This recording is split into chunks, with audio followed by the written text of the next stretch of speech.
Muy buenos días, amados hermanos. Quiero llevarles a una breve meditación de la palabra del Señor. Ahora más que nunca debemos estar animándonos, fortaleciéndonos a través de la palabra del Señor. Y ciertamente, de pronto estamos en un tiempo donde de pronto se nos han venido pensamientos acerca de deudas, compromisos económicos que tenemos, responsabilidades que tenemos que cumplir y de pronto que se van acumulando y como seres humanos, aún como cristianos, vienen los pensamientos, bueno, ¿cómo voy a hacer? ¿Cómo voy de pronto a cubrir esos gastos? Las deudas se me están amontonando, a todos nos viene eso. Y viniendo a mi mente esto, reflexioné, ¿no? El por qué Dios a través del Señor Jesús, su Hijo, nos manifestó que si queríamos ser sus discípulos, teníamos que estar dispuestos a negarnos a nosotros mismos, estar dispuestos a padecer. Porque Dios, por cumplir con sus propósitos, que son buenos, que siempre serán en beneficio de sus hijos y también de la humanidad, muchas veces tiene que aplicar movimientos que de pronto traen situaciones difíciles como las que estamos pasando, pero son para hacer volver a sus hijos y también al pueblo a sus caminos. En Primera de Reyes, capítulo número 17, nosotros tenemos un pasaje que habla acerca de uno de estos movimientos de Dios, unos movimientos que tal vez trajo situaciones difíciles para el pueblo de Israel, pero tenía como propósito dos cosas principales: reprender la desobediencia del pueblo de Israel. Ellos se habían vuelto a la idolatría, se habían vuelto a adorar ídolos. Y lo segundo era avergonzar a los adoradores de Baal, que creían que él controlaba la lluvia y que él era el causante, o sea, Baal, de las cosechas abundantes. O sea, Dios, a través del profeta Elías, lanza un decreto y Elías viene a donde el rey y le dice de parte de Jehová ese decreto que está en el capítulo número 17, versículo 1 del libro de Primera de Reyes. Entonces Elías, tisbita, que era de los moradores de Galad, dijo a Acab, el rey: vive Jehová, Dios de Israel, en cuya presencia estoy, que no habrá lluvia ni rocío en estos 2 años. Él decretó de parte de Dios que venía una sequía. Al no haber lluvia, esto provocó una sequía. Y al haber una sequía, al experimentar la tierra una sequía, no habría producción, no había que comer. Entraban en una situación difícil. Pero lo que quiero llevarlo a meditar es que de una u otra manera no lo dejaba exento al profeta Elías de esta hambruna que venía. Pero cuando Dios tiene el control de la vida de sus hijos, y lo importante es que sus hijos busquen el control, la cobertura, la protección de Dios, todo está asegurado, como lo vemos aquí. Lógicamente, dicen las Escrituras, si usted lee este pasaje del capítulo número 17, Dios le ordena a Elías que se aparte de aquel lugar y que vaya a un lugar. En el versículo 4 dice: beberás del arroyo y yo he mandado a los cuervos que te den de comer. Aquí vemos lo primero, cómo Dios lo sustenta al profeta. Dios había designado ya la provisión para su siervo. Dios tiene designado la provisión para su siervo. Por eso es que debemos descansar en la promesa de Dios. El versículo 6 dice: y los cuervos le traían pan y carne por la mañana y pan y carne por la tarde, y bebía del arroyo. Mire, qué interesante, ¿no? Dios había destinado que para darle ciertos correctivos a su pueblo, los tratos de Dios no son para maltratar al pueblo, sino para que el pueblo se vuelva a Él en un verdadero arrepentimiento, en un verdadero amor. Por eso es que la Biblia dice que para los que amamos a Dios, todas las cosas nos ayudan a bien. Pero dice que pasado algunos días se secó el arroyo porque no había llovido sobre la tierra. Hay un dicho que dice, cuando el pobre saca a cercar su ropa, ese día llueve. Podría contextualizarse que muy poco le duró la alegría al profeta Elías, porque se secó el arroyo, ya no había agua, y también los cuervos ya no vinieron más. Entonces, Dios lo hace seguir al profeta. Por eso usted no se debe preocupar si de pronto se acaba aquello, porque Dios ya tendrá lo próximo que le va a proveer. Y aquí vemos, dice, vino luego a él palabra de Jehová diciéndole, levántate, vete a Sarepta de Sidón y mora allí. Y he aquí, es interesante lo que le dice puntualmente el Señor. Y he aquí, yo he dado orden allí a una mujer viuda.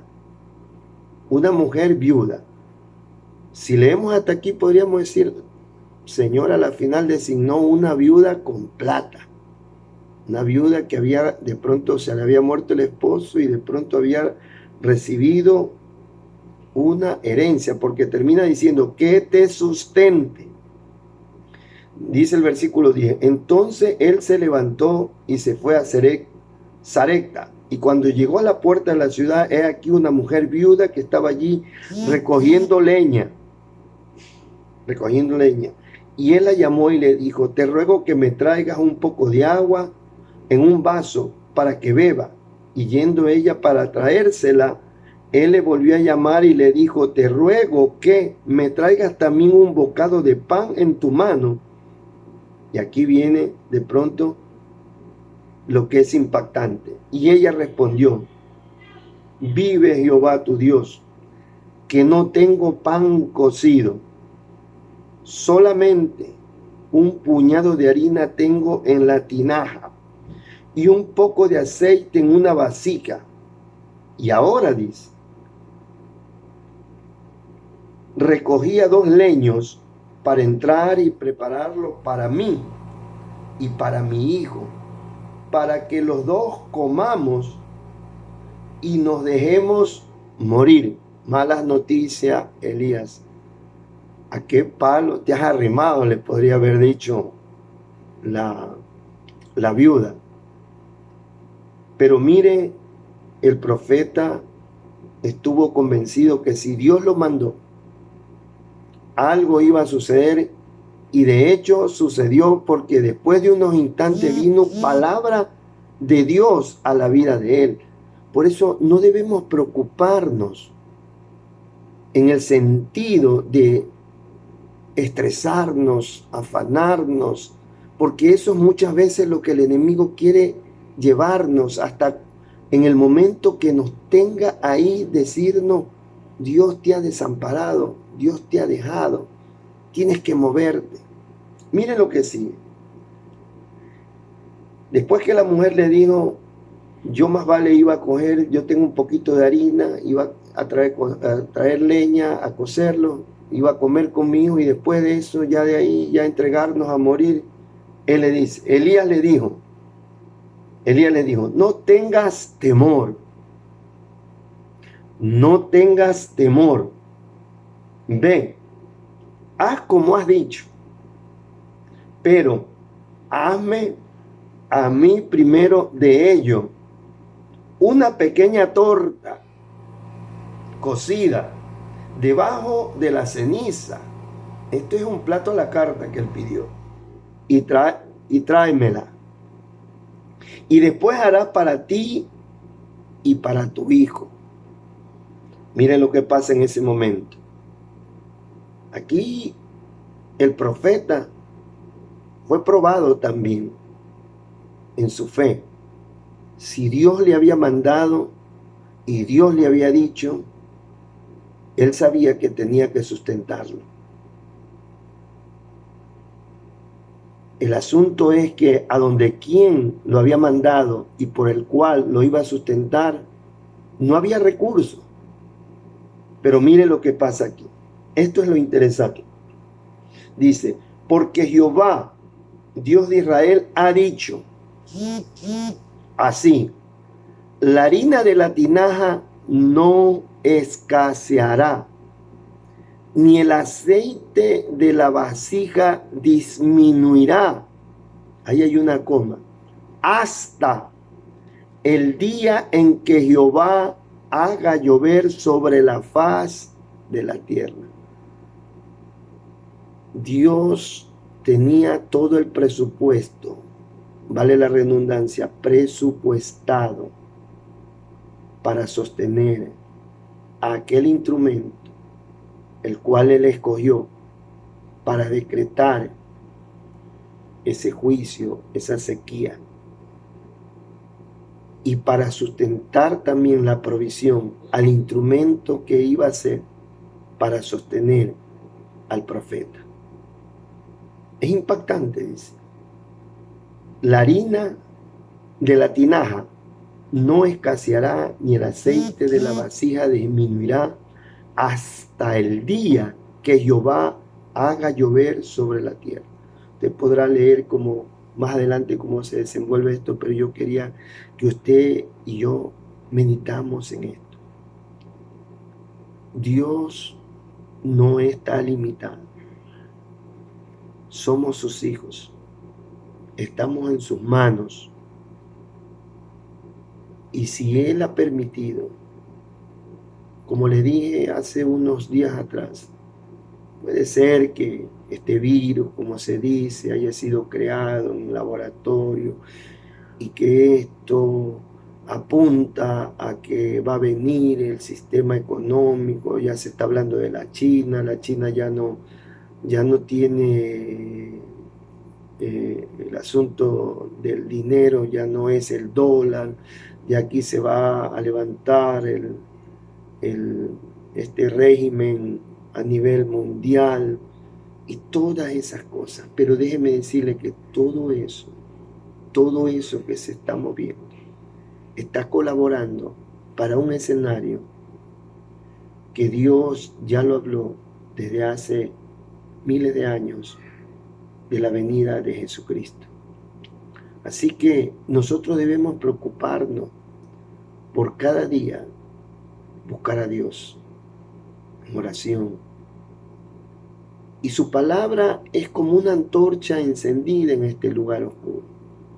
Hoy, en este momento, Dios quiere traer una palabra de fortalecimiento, de seguridad, de confianza, que ciertamente Él ha dicho en su palabra: yo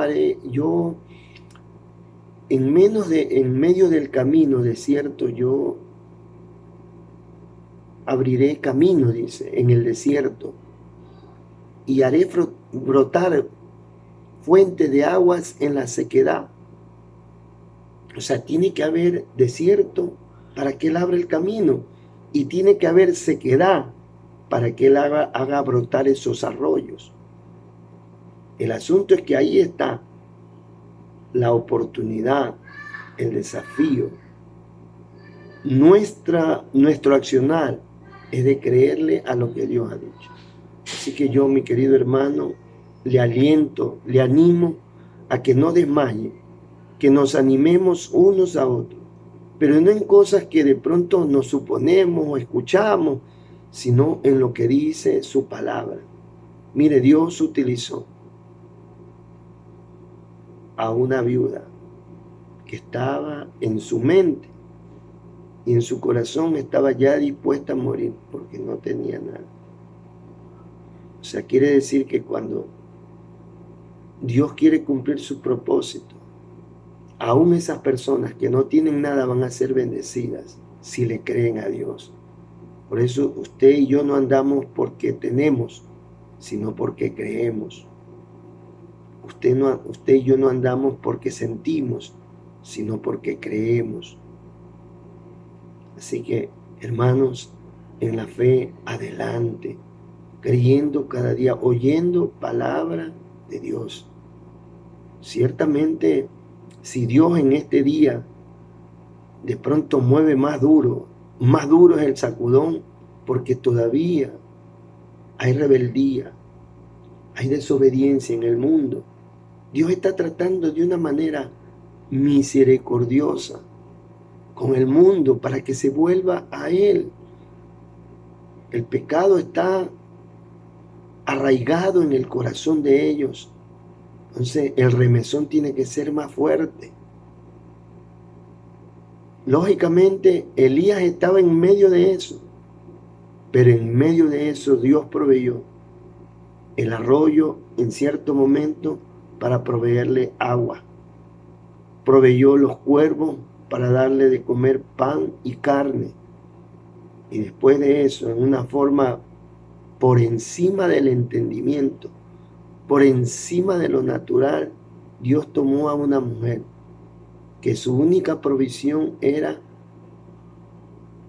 un poquito de harina y un poquito de aceite, y su estado de ánimo era dejarse morir. Y Dios la bendijo cuando hasta, ¿qué dice? Hasta el día que Jehová haga llover sobre la faz de la tierra. Dios te ha prometido que Él te acompañará, te sustentará, te proveerá hasta que esto termine. Por eso Dios no quiere escucharnos a nosotros con ansiedad. ¿Cuándo termina esto? Déjelo a Dios completar en lo que Él está haciendo. Dios me los bendiga, Dios me los guarde y sigámosle creyendo a nuestro Dios y no a la circunstancia y no a la situación.